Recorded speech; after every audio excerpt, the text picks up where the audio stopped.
திருச்சபைன்னு வீடு வீடு தெருவுக்கு தெரு பெருகி இருக்கு. எந்த திருச்சபை? சிஎஸ்ஐ காரர் ஆர்சியை பார்த்து கேவலமா பேசுறார், ஆர்சி காரரை பார்த்தா பெந்தேகோஸ்காரர் கேவலமா பேசுறார். ஆண்டவரை பார்க்கிற திருச்சபை எங்கே இருக்கிறது சொல்லுங்க பாப்போம். எங்கே இருக்கிறது? ஒட்டுமொத்தமாக ஒரு திருச்சபை சொல்லுங்க பாப்போம். கட்சிகள் தான் இந்தியாவில் பெருகிறது என்று பேசாதீர்கள். நாம் உடைந்தது மிக அதிகம், மிக அதிகம். வந்தவர்கள் மிக குறைவு. டானிஷ் மிஷன், அமெரிக்கன் மிஷன் 4-5 தான் இருந்தது. ஆளாளுக்கு உடைச்சு ஏரியாவை பிரிச்சுக்கிட்டு இருக்கமே, என்ன காரணம்? கிறிஸ்தவம் பேசுகிறோமா அல்லது உங்களுக்குள்ளே ஜாதிகள் இருக்கிறதா? யூதன் என்றும் இல்லை, அடிமை என்றும் இல்லை, கிரேக்கன் என்றும் இல்லை, சுயாதீனன் என்றும் இல்லை, எல்லாம் தான் இருக்கு. ஜாதிகள் கிறிஸ்தவர்கள் இல்லை என்று சொல்லுங்கள் பாப்போம். நீங்க எப்போது ஜாதியோடு நிற்கிறீர்களோ அங்க கிறிஸ்து இல்லையே. என்ன தெய்வ பயம் உங்களுக்குள்ள வந்துச்சு? இந்த கேள்விக்கு மட்டும் தயவு செய்து பதில் சொல்லுங்க. இறையியல் கல்லூரியில் படிக்கிறவர்கள் பேர்ல எனக்கு தனியான மரியாதை உண்டு. நீங்கள் எல்லாம் பாஸ்டர்கள் ஆகும்போது நன்றாக இருக்கிறீர்கள், கரஸ்பாண்டன்ட் ஆகும்போது ஏன் மாறுகிறீர்கள்? இந்த கேள்விக்கு நீங்க தயவு செய்து பதில் சொல்லணும். ஞாயிற்றுக்கிழமை நீங்க கோயில்ல நின்று பேசும்போது முன்னாடி உட்கார்ந்து இருக்கிற அந்த பெண் ஒரு டீச்சர், அவர் நம்முடைய சபையின் அங்கத்தினர். அன்னைக்கு பேசுகிற வார்த்தைகளில் ஆண்டவர் தெரிகிறார். ஆனால் சாயந்தரம் போய் 1 மாதம் எனக்கு மெட்டர்னிட்டி லீவ் வேணும்னா அவர் பேசுகிற பேச்சு, அவர் பேசினா பரவாயில்ல, ஒரு வீட்டம்மா பேசுது, ஐயா இப்ப பார்க்க முடியாது. ஐயாவை பார்க்கறதுக்கு தானே சபையில் அவர் இருக்கிறாரு. என்றைக்கு சபைகளோடு நிறுவனங்கள் சேர்ந்ததோ அன்றைக்கு சபைகள் கிறிஸ்தவத்தை மறந்தன. உண்மையாது. ஊழியம் செய்பவர் ஊழியம் மட்டும் செய்யணும்.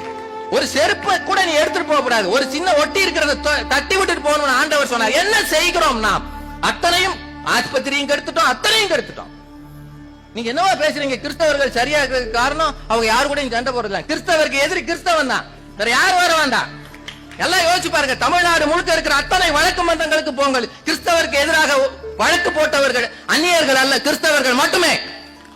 லட்சமாக செலவு பண்ணுகிறார்கள் அடியாட்களுக்கும் வக்கீல்களுக்கும்.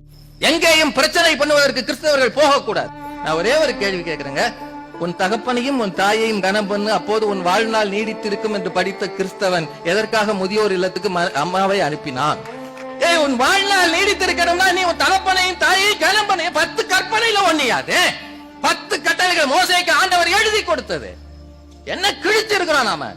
அன்னை தெரசா ஒரு உண்மை கிறிஸ்தவர், ஸ்டெயின்ஸ் மனைவி உண்மை கிறிஸ்தவர். அவர்கள் தான் இந்தியாவிலே கிறிஸ்தவர்களை அடையாளம் காட்டியவர்கள். அப்படி கிறிஸ்தவர்கள் எத்தனை பேர் காட்ட முடியும் சொல்லுங்க பாப்போம். அதனால் தான் இந்தியாவை சாதாரணமா நினைக்காதீங்க. மகாத்மா காந்திக்கு பிறகு அந்த பீரங்கி வண்டியை இந்தியா அன்னை தெரசாவுக்கு மட்டும் தான் கொடுத்தது, தெரியுமா? சாதாரண நாடு அல்ல இது. மகாத்மா காந்தியை ஏற்றி சென்ற அமரரான போது வந்த பீரங்கி வண்டி அன்னை தெரசாவுக்கு வழங்கப்பட்டது. காரணம் அவர் கிறிஸ்தவர் என்பதல்ல, அவர் ஒரு சரியான இந்தியர், மக்களை நேசிக்கிற ஒரு அருமையான கிறிஸ்தவர் என்பதால். தயவு செய்து புரிஞ்சுக்க. யோனாவுக்கு போக சொன்ன இடம் எது? நினிவே. போன இடம் எது? தர்ஷீஷுக்கு போற கப்பல் ஏறார். ஆகாயத்திலே நான் இருந்தாலும் பூமியில படுக்கை போட்டாலும் பாதாளத்துல படுக்கை போட்டாலும் நீர் அங்கேயும் இருக்கிறேன்னு தெரியும். அதனால அவர் தர்ஷீஷுக்கு போகிற கப்பல் ஏறினார். ஏறி போகும்போது கடல் கொந்தளிச்சது. இவனை கண்டுபிடிச்சிட்டாங்க. கண்டுபிடித்த பிறகு அவன் அப்பவாவது அவன் என்ன சொல்றான் வசனம் பாருங்க. யோனா 1:9.